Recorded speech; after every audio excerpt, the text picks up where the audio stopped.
So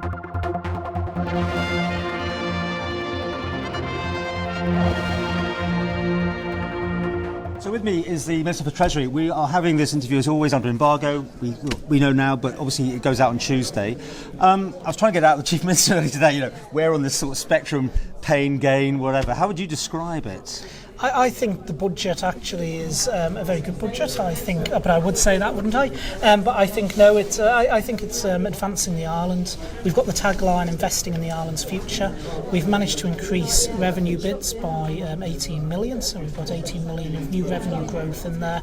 And I think, considering we've just been through 2 years of a pandemic, and it may or may not be over yet, I think that's a very good thing for us to be able to do. We've proven our economic resilience. The big thing is inflation, right? That just throws everything out. And it's what do you say at the minute? 6%? Would you say? Are you happy with, if I said 6% to your inflation rate? Yeah, it's between 6 and 6.5. So how can you pay pensioners just 3% extra? That's going to be a minus 3%. Well, what isn't it? we don't know yet is actually how inflation will go. Yeah, it's a cut. Economists are very well. Economists are actually very split on this as to whether the inflation will continue to spike or whether it's a temporary measure and will come back. But regardless of that, if you actually look at the rises for the state pension, they have generally actually outpaced inflation over the last 5 to 6 years. So if you go back over the last 5 years, they've gone up actually higher than average earnings as well. So the state pension increases have been quite high. But you said this could potentially be a negative. Well, we'll have to wait and see, and that would then obviously need to be looked at for next year's budget. So I mean, you give them 5% of child benefit, so that's because numbers it's different links. So, for right. instance, income support child benefit are linked to CPI in September. So whatever the CPI rate is, then the legislation states that that's the increase. The big thing, surprise, surprise, is your old department, Manx Care, as it is now soaking up huge amounts of money. What are you giving them? And there's two bits to this. You're giving the money in the budget, and then I want to come to the National Insurance Fund. So am I right? There's two chunks of money coming their way, 16.68 million. Yes. Extra. So they've got the 16 million extra in their revenue growth. There is what we are also doing is we are putting in place, because there is a healthcare gap. And this is the first year that the budget will actually publish that and actually show, in line with the Sir Jonathan Michael report, what the gap is in healthcare funding of around about 8 million. Now the plan is that funding for 1 year only this year will come from the interest on the National Insurance You remember Fund. the hoo-ha on this one that was last time to build the hospital, wasn't it? It was huge. Well, wasn't we it? have to remember, Paul, this is coming off the interest of the National Insurance Fund, so it's not actually reducing the centralised. You're robbing some money from a fund you're not meant to take it from. Well, actually, that's not correct, because one of the purposes of the National Insurance Fund is to help fund health and social care. In fact, health and social care actually receive a percentage of the National Insurance Fund. It's not a good thing to do, though, is it? And that it's being done 1 year in order to overcome the growth. It's not repeating every single year. Well, nothing's stopping you doing it again. One of the absolute purposes of the National Insurance Fund is to ensure that we have a well-funded health and social care. So in total, how much is Manx Care getting?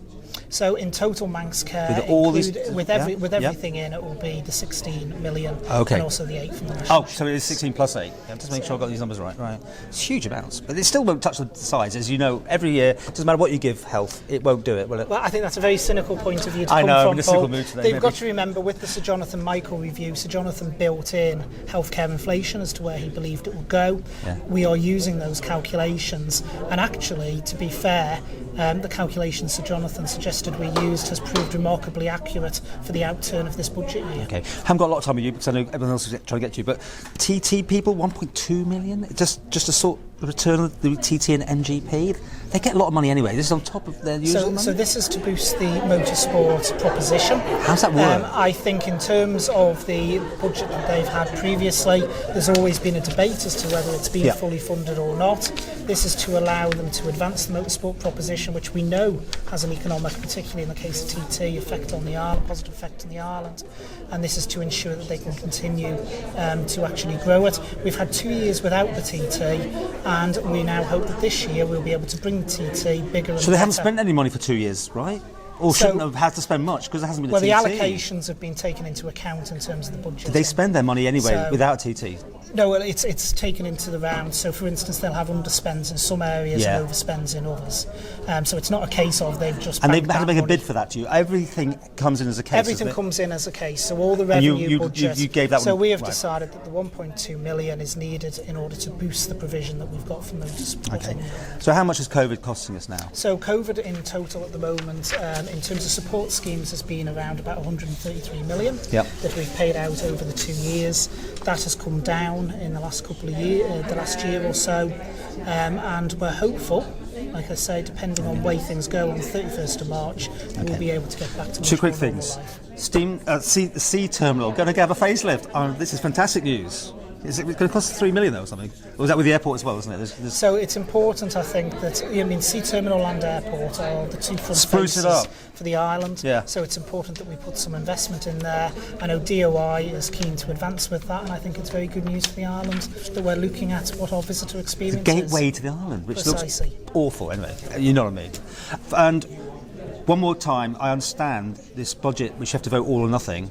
You are looking at changing that. Am I right? My So sources. We're looking across the entire budget process and the way that it works. But as it stands, you have to say yes or no, don't you? to At the everything? moment, well, we have to remember there's some orders that come after the Okay. budget that do Just in certain simplistic- things. yeah. But in simplistic terms, the additional It's yes or it's no. yes or no. But you're at looking the at moment. changing that. But we're looking across the whole budget, both the way we budget across Will government you make that and the change? process. Well, we'll have to examine it. Would and you wait make and that see. change if it's approved? I mean, We'll have to wait and see.